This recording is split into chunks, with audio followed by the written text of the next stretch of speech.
Everything feels boring now. Not just work, not just studying, not just reading. Even things you used to enjoy feel harder to care about. You open your phone because you feel bored, but after an hour of scrolling, you somehow feel even more bored. And the strange part is, you're not even having fun. You're just looking for something that finally feels interesting. Most people think this means they are lazy, or unmotivated, or losing discipline. But that's not the full truth. Your brain is adapting to a world that gives it too much stimulation, too quickly, too often. And once your brain gets used to that, normal life starts to feel painfully slow. Think about how a normal day feels now. You sit down to work, and within a few minutes, your brain wants a break. You try to watch a movie, but halfway through you check your phone. You try to read, but the page feels too slow. You try to relax, but silence feels uncomfortable. And when nothing is happening, your brain almost panics. It wants sound. It wants movement. It wants novelty. It wants something. This is why boredom today feels different. Boredom used to be a quiet space. Now it feels like withdrawal. Because your brain has been trained to expect constant input. A notification, a video, a message, a new post, a new problem, a new reward. And this is where the real problem begins. Because the more stimulation your brain gets, the less interesting ordinary life starts to feel. To understand this, you need to understand one simple idea. Your brain pays attention to things that feel rewarding. That reward can be food, a message, a like, a funny video, a dramatic headline, a new notification. And every time something feels rewarding, your brain says, pay attention to this. This matters. That's useful. It helped humans survive. If something was exciting, dangerous, new, or emotionally important, your brain needed to notice it. But modern technology uses that same system constantly. Your phone does not wait for you to be ready. It keeps offering little rewards all day. A new video, a new comment, a new message, a new piece of drama, a new thing to react to. And because each reward is small, fast, and unpredictable, your brain keeps checking. This is why scrolling is so hard to stop. Not because every video is amazing. Most of them are not. But because the next one might be. That maybe the next one feeling is powerful. Maybe the next video will be funny. Maybe the next post will be useful. Maybe the next message will be important. Maybe the next notification will make you feel wanted. So your brain keeps pulling the lever again, and again, and again. Now compare that to normal life. Studying does not reward you every 5 seconds. Work does not instantly entertain you. Cleaning your room does not give you a dopamine hit. Having a real conversation takes patience. Building a skill takes repetition. Going for a walk is slow. Reading a book asks your brain to stay with one idea for a long time. None of these things are bad. But compared to the speed of your phone, they feel flat. Not because they are meaningless, but because your brain has been overstimulated. Imagine eating sugar all day. After that, an apple may not taste sweet. The apple is not the problem. Your taste system is overwhelmed. The same thing happens with attention. When your brain gets too much fast stimulation, normal experiences lose contrast. A quiet room feels empty. A long task feels painful. A slow conversation feels boring.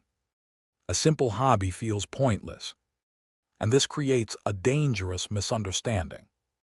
You start thinking, I don't enjoy anything anymore. But often the truth is, your brain has become less sensitive to slower rewards. And this is not happening by accident. Apps are designed to learn what keeps you watching. They measure what you pause on, what you replay, what you skip, what you click, what makes you emotional. And then they give you more of it. Not because it makes your life better, but because your attention is valuable.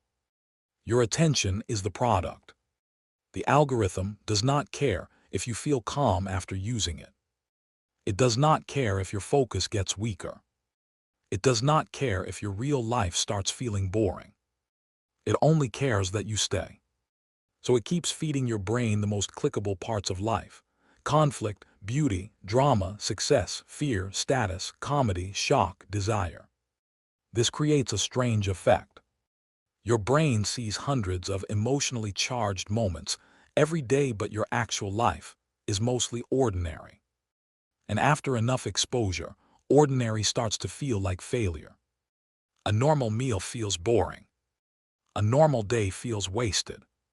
A normal face feels unattractive. A normal job feels meaningless. A normal life feels too slow. But your life did not become boring overnight. Your comparison point changed. This is why overstimulation does not just affect attention. It affects mood. When your brain is constantly jumping from one thing to another, it becomes harder to feel settled. You feel tired but restless. You want to do something meaningful, but everything feels like too much effort. You want to focus, but your mind keeps looking for escape. You want peace, but quiet feels uncomfortable. And then guilt comes in. You ask yourself, why can't I just focus? Why am I wasting so much time? Why do I feel so lazy? Why do I keep doing this when I know it makes me feel worse? But shame does not fix the system. It usually makes the loop stronger. Because when you feel bad, your brain looks for relief. And the fastest relief is usually the same thing that created the problem. That's the loop. You feel bored. You scroll. You feel overstimulated. Normal life feels worse. You feel guilty. You scroll again to escape the guilt. And over time, this can make life feel emotionally numb. Not terrible. Not exciting. Just flat. Like everything is technically fine, but nothing really lands. But here is the important part. This does not mean you are broken. It means your brain is responding exactly how a brain responds when it is trained by repetition. If you train your brain to expect fast rewards, it will crave fast rewards. If you train it to switch constantly, it will struggle to stay. If you train it to escape boredom instantly, boredom will feel unbearable. But that also means the opposite is true.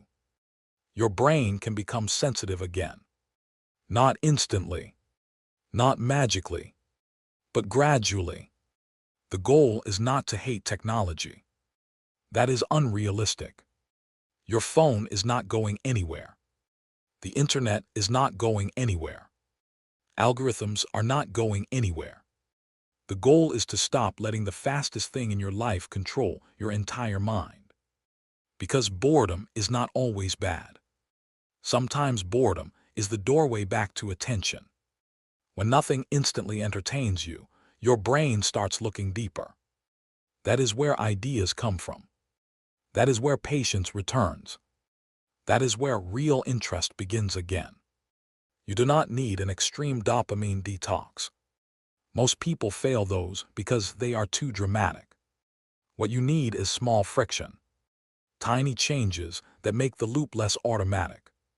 First, stop starting your day with stimulation.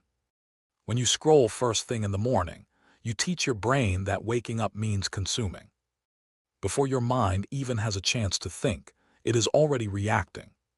So give your brain a slower first input: water, light, a quiet shower, a few minutes without your phone. Nothing impressive, just slower. Second, create boring spaces on purpose. Waiting in line without checking your phone. Walking without constant audio. Eating one meal without a screen. Sitting for 2 minutes before opening an app. These moments feel uncomfortable at first. That discomfort is not a sign you need stimulation. It is a sign your brain is relearning stillness. Third, make focus easier by making distraction harder. Do not rely on willpower. Willpower loses against a device designed by thousands of engineers. Put your phone in another room. Turn off non-essential notifications. Use grayscale if needed. Remove the apps you open without thinking. Not forever. Just create distance. Fourth, return to slow rewards: reading, walking, cooking, journaling, cleaning, learning one skill, having one real conversation. At first, these things may still feel boring. That does not mean they are not working. It means your brain is adjusting. The reward comes later. And that is exactly the muscle modern life is weakening: the ability to stay long enough for deeper rewards to appear.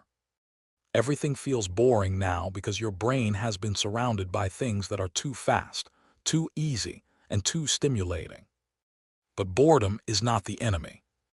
Boredom is often the first sign that your brain is asking for something real. Not louder, not faster, not more addictive, real. A real task, a real conversation, a real skill, a real moment that does not instantly reward you, but slowly rebuilds you. The modern world trains your mind to escape every empty second. But a focused life requires empty seconds. Because when you stop filling every quiet moment, your attention starts coming back. And when your attention comes back, life slowly becomes interesting again.